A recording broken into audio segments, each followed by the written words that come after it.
성장기 시절에 여드름이라는 존재는 누구에게도 환영받지 못할 트러블이었고, 이를 제거하기 위해 열심히 세안도 하고 면봉으로 짜기도 했었죠.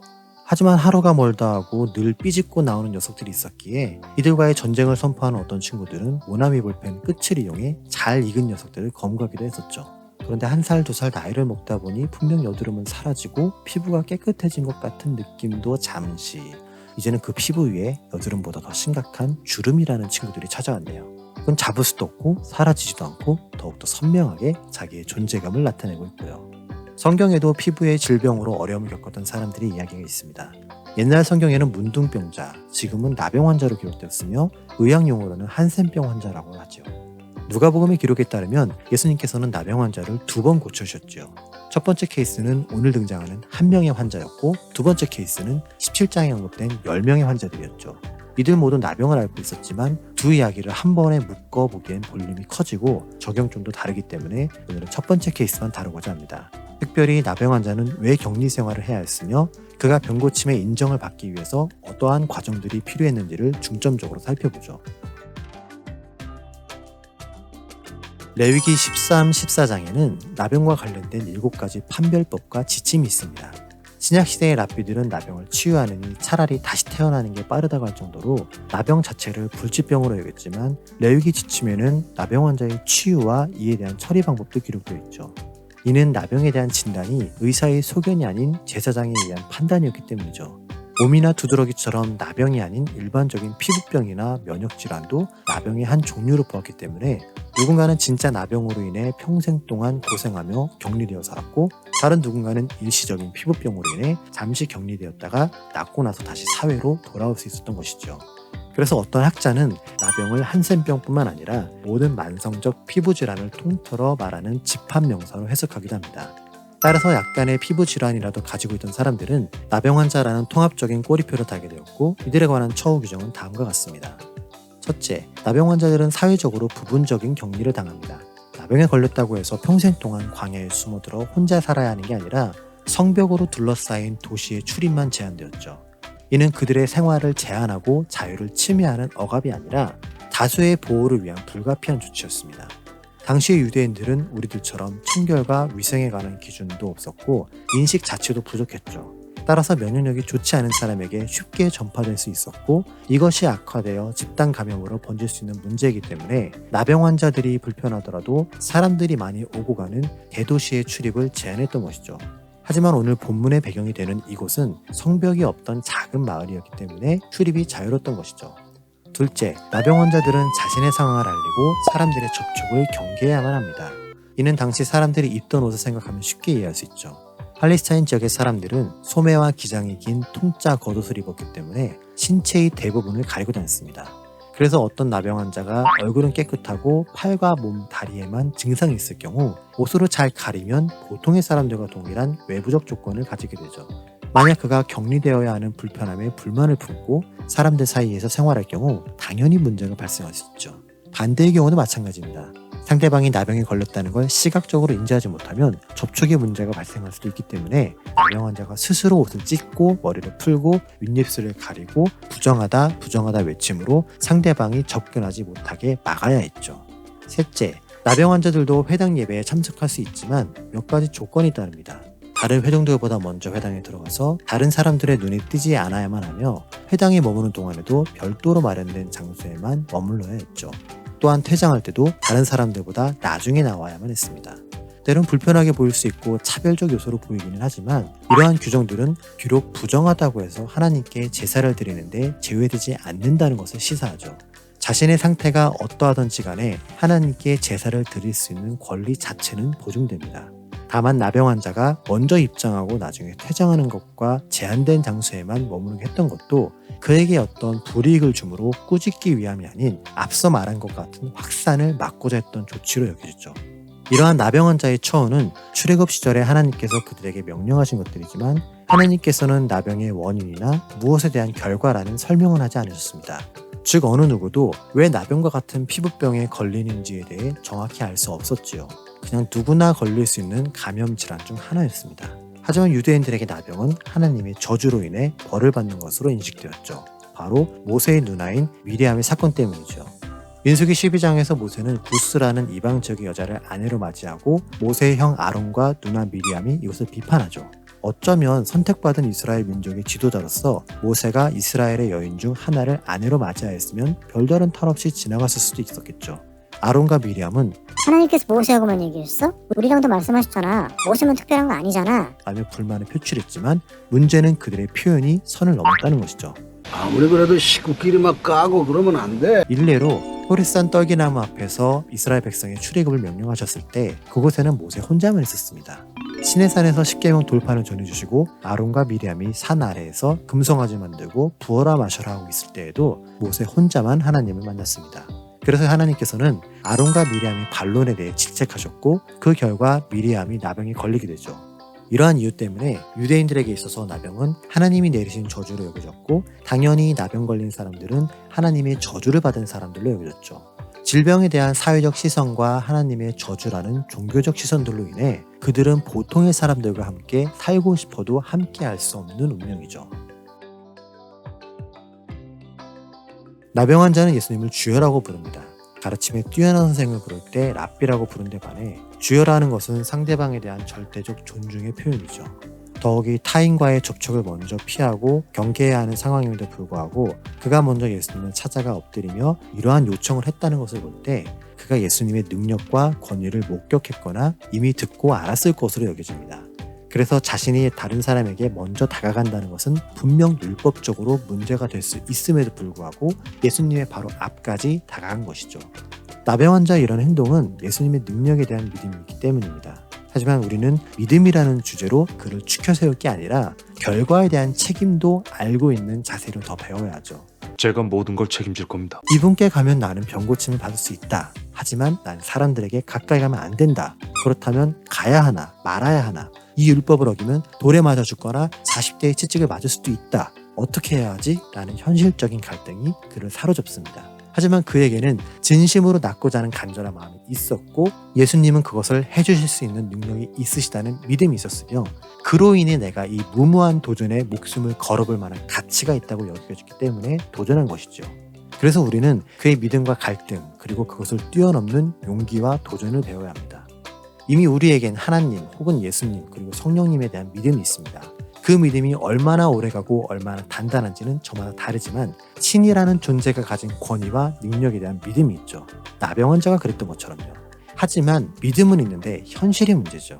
하나님이 나를 인도하신다는 고백은 입버릇처럼 하는데 내 앞을 가로막고 있는 현실의 벽이 보입니다. 주둥이로 쉽지. 현실이 거지 같아서 그렇지. 넘어가자니 너무 높고 부수고 가자니 너무 단단하게 느껴지죠. 그래서 좌절합니다. 누군가가 날 가볍게 들어서 넘겨주거나 대신 벽을 부수고 나를 통과시켜줬으면 하는 바람도 생기죠. 어쩌다 그렇게 넘어가는 경우도 생기지만 매번 그럴 순 없죠.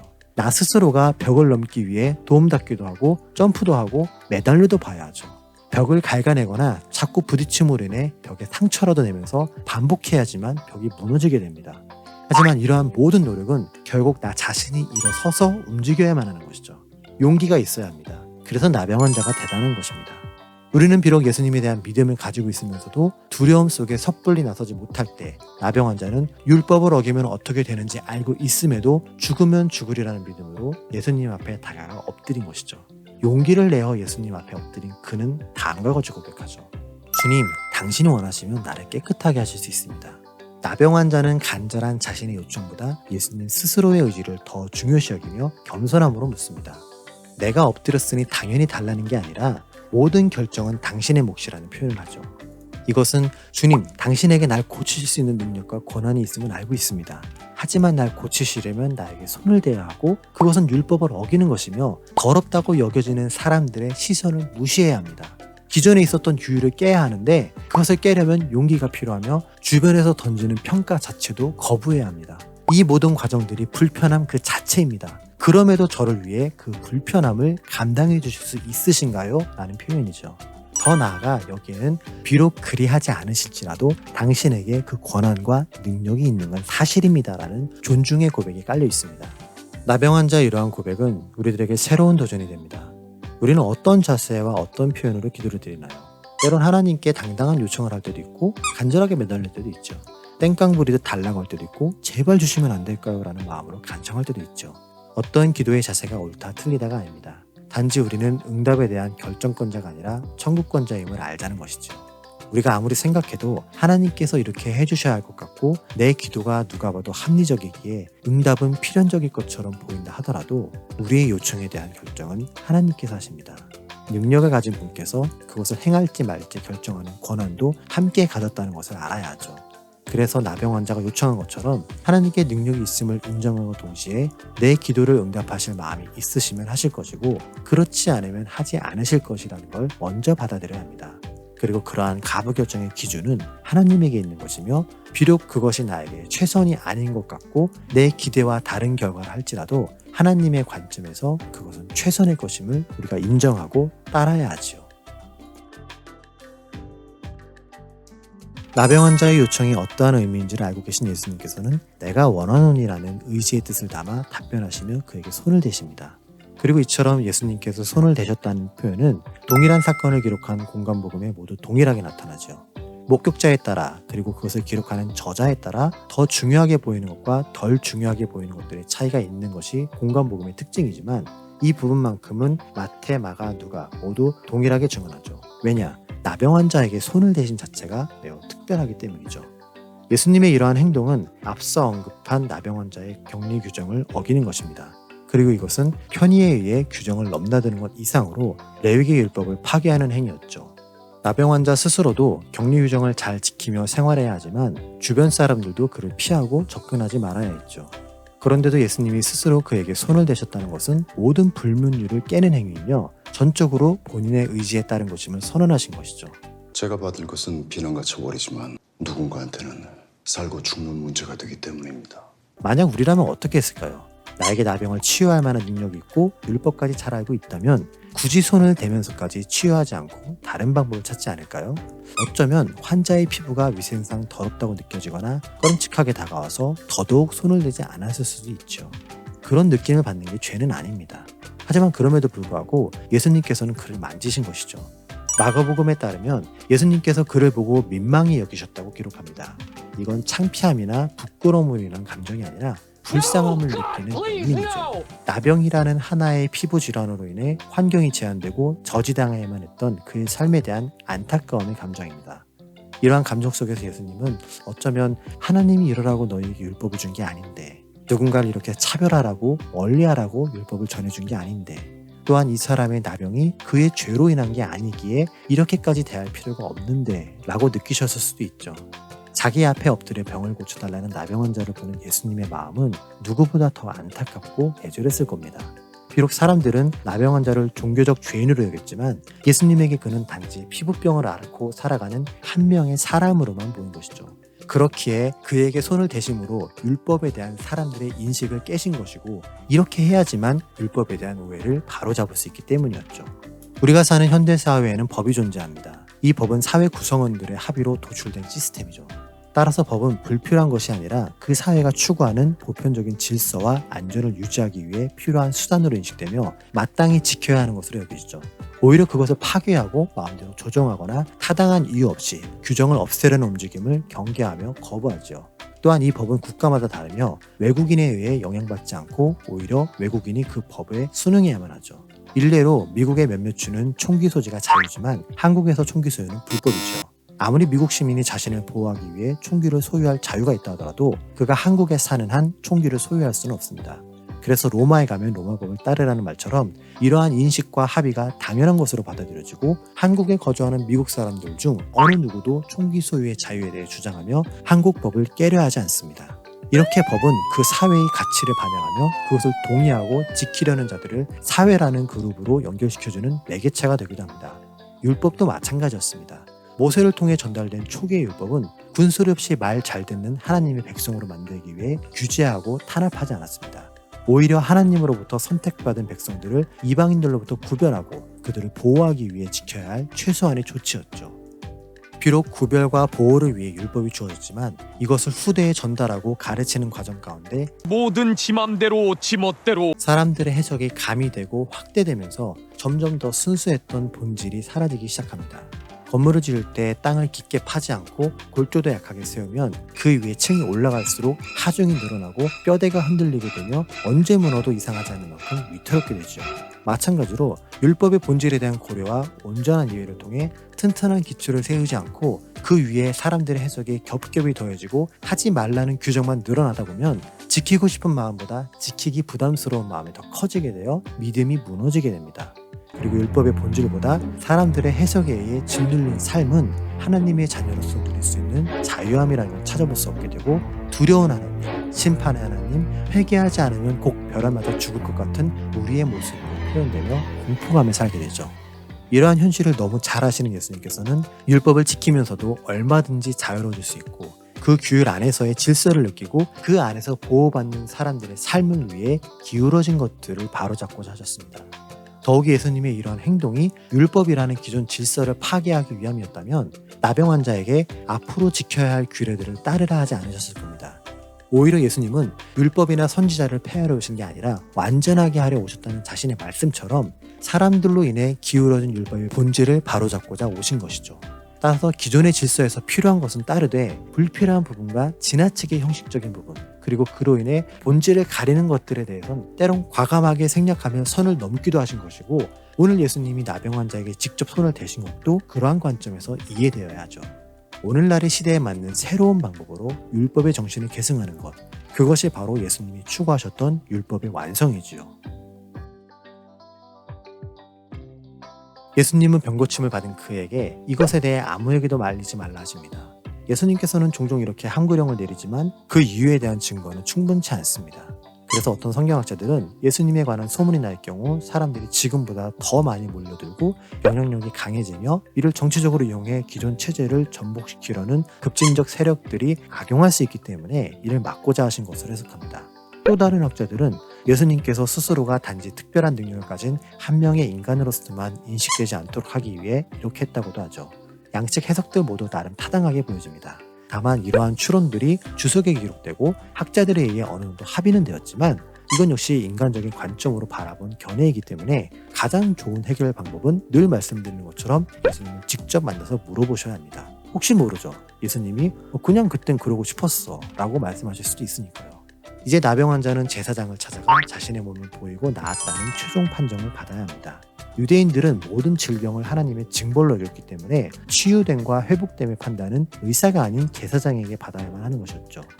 제사장은 환자의 정결함을 확인 후에 새 한 마리를 잡고 백향목과 홍색칠과 우슬초를 이용해 잡은 새의 피를 찍어 환자에게 7번 뿌리고 또 다른 3마리의 새는 자유롭게 풀어줍니다. 그 후 환자는 옷을 빨고 모든 털을 밀고 몸을 씻고 집으로 돌아가 장막 밖에서 7일간 머물러야 하며 7일째 되는 날 다시 머리털과 수염과 눈썹을 포함한 모든 털을 다 밀고 옷을 빨고 물에 씻어야 하죠. 그 후 마지막으로 8일째 되는 날 당사자의 경제적 능력에 따라 양이나 고운 가루 혹은 비둘기 등으로 속죄제와 속건제를 드려 최종적인 정결 예식을 마쳐야 했죠. 알겠지? 간단하지? 이와 같은 과정을 마치면 나병 환자는 이전까지 자신에게 주어지지 않았던 사회적 회복을 얻을 수 있습니다. 보통의 사람들 속으로 들어가 지금껏 누리지 못했던 환경과 자유와 관계를 얻게 되죠. 유대인들에게 불치병처럼 여겨졌던 나병을 치유했다는 기적과도 같은 소식은 기존에 있었던 예수님에 대한 소문을 더욱 가속시켜 전달합니다. 같은 내용을 담고 있는 마가복음에서는 이 환자가 함구령을 내리신 예수님의 명령에도 불구하고 동네방네 소문을 퍼뜨렸기에 예수님에 관한 소문이 퍼져나갔다고 기록되어 있죠. 예수님의 명령이자 당부를 어겼다는 부정적인 관점도 있겠지만 평생을 외톨이로 쥐죽은 듯 숨어 살아야만 하는 운명이었던 나병 환자가 치유받았으니 오죽하면 그랬을까라는 생각도 듭니다. 한편으론 그가 전한 예수님에 대한 이야기가 아픔으로 인해 절망하며 살던 누군가에게는 고쳐질 수 있다는 새로운 희망이 되었을 수도 있죠. 이러한 희망을 품은 사람들이 예수님께 몰려옵니다. 그분의 능력에 대한 그리고 그분이 가르치는 말씀에 대한 사모함으로 사람들은 끊임없이 몰려들었죠. 예수님은 그들에게 말씀을 가르치시기도 하고 사람들의 병을 고치시기도 하며 또 어느 때는 이러한 모든 것들로부터 멀어져 피전 가듯 기도를 위한 여백의 시간을 가지셨습니다. 그리고 이러한 순환을 반복하시면서 사람들과 함께 지내셨죠. 예수님은 이렇게 사람들이 있는 곳에서 그들과 함께 하시며 그들 가운데 기적을 행하시고 그들에게 하나님을 알려주셨습니다. 결국 복음은 하나님이 형상을 따라 만드신 사람을 위한 것이며 그 사람들에게 전달되어야만 하는 것이기에 예수님은 사람들과 어울리며 함께하며 복음을 전하신 것이죠. 율법을 완성시킨다는 종교적 사명, 인류를 구원한다는 역사적 임무들만 본다면 예루살렘 성전이나 사람들이 많이 오고 가는 무역 중심지나 번화가에서 사역하는 게 더 효과적일 겁니다. 하지만 예수님의 사역은 한 사람이라도 더 많이 가르치고 그를 더 부자로 만들고 그의 사회적 신분을 더 상승시키는 데 있지 않았지요. 오히려 기존에 존재했던 구약의 말씀에 대한 새로운 깨달음을 삶에서 어떻게 드러내고 전달할 것인가에 관심을 가지셨습니다. 따라서 청와대나 국회나 대학 강단이나 대기업의 임원 혹은 교회의 설교단에서 서는 한 사람으로 인해 복음이 전파되고 하나님 나라가 확장되는 게 아니라 시장 한복판이나 동네 작은 식당이나 카페나 버스 정류장이나 심지어 공중화장실을 오고 가는 한 사람으로 인해 복음이 전파되고 하나님 나라가 입증될 수 있는 것이죠. 결국 예수님의 가르침과 복음은 어쩌다 겨우 한번 가볼 만큼 흔치 않은 곳이 아니라 우리가 무심코 지나치며 매일같이 오고 가는 배경 속에서 드러나게 됩니다. 오늘 본문에 등장한 나병 환자는 원래 예수님 앞에 나타나면 안 되는 사람이었습니다. 나병 환자에 대한 레위기 율법이 그러했으니까요. 그럼에도 예수님을 찾아간 그는 나음을 얻었고 성경에 기록되었습니다. 그리고 그 이야기가 오랜 시간이 지나고 여러 세대를 거쳐 오늘 우리에게까지 전달되었죠. 이것은 내가 예상하지 못했던 사람에게도 그리고 내 생각이 이 사람에겐 하나님의 구원이 임할 것 같지 않던 사람에게도 복음과 구원이 전해질 수 있다는 뜻이 됩니다. 그리고 그 대상은 우리가 사는 환경, 어느 곳에서든지 만날 수 있죠. 여러분이 잠시 머물렀던 자리에 함께 있던 어떤 사람, 카페에서 커피를 전달해주던 직원이나 식당에서 음식을 서빙해주신 분들, 버스 운전기사님이나 함께 엘리베이터를 탔던 이웃 등 정말 잠시나마 여러분의 곁을 스치듯 지나가는 누군가에게도 복음이 전해질 수 있습니다. 부탁드립니다. 물론 그 짧은 순간에 하나님에 대해 전하고 복음을 영접하는 것은 현실적으로 무리입니다. 앞뒤 다 자르고 무조건 듣고 믿으라는 식으로 접근하는 것도 바람직하지 않고요. 하지만 예수님처럼 손끝에서 전달되는 치유의 기적이 아니라 하더라도 또는 앉아서 차분히 천지창조부터 십자가와 부활 그리고 재림까지 설명해주지 못하더라도 괜찮습니다. 상대방을 대하는 여러분의 눈빛과 얼굴의 표정에서 전해지는 평안함 그리고 그들을 향한 존중과 배려 또한 복음을 위한 준비이며 성경의 가르침을 실천하는 것입니다. 이러한 태도로 살아가고자 노력하는 것이 하나님의 자녀로서 정체성을 드러내는 방법이며 하나님 나라의 확장을 위한 노력이 됩니다. 타인을 대하는 나의 태도는 내가 전하고자 하는 복음의 겉면을 덮고 결국 이것은 상대방이 복음을 받아들일 때 가장 먼저 보게 될 포장지와 같은 역할을 합니다. 포장지가 더럽고 냄새나고 불쾌하면 그 안에 담긴 선물조차 초라해지지만 깨끗하고 아름다운 포장지는 안에 담긴 상품에 대한 기대감을 상승시키게 되죠. 여러분의 작은 실천이 복음을 더 가치 있게 포장하는 수단이 될 수 있음을 기억하세요. 그래서 어제보다 오늘이 더 멋있고 세련된 크리스천으로 살아가시는 여러분이 되시길 소망하며 다음 시간에 만나요.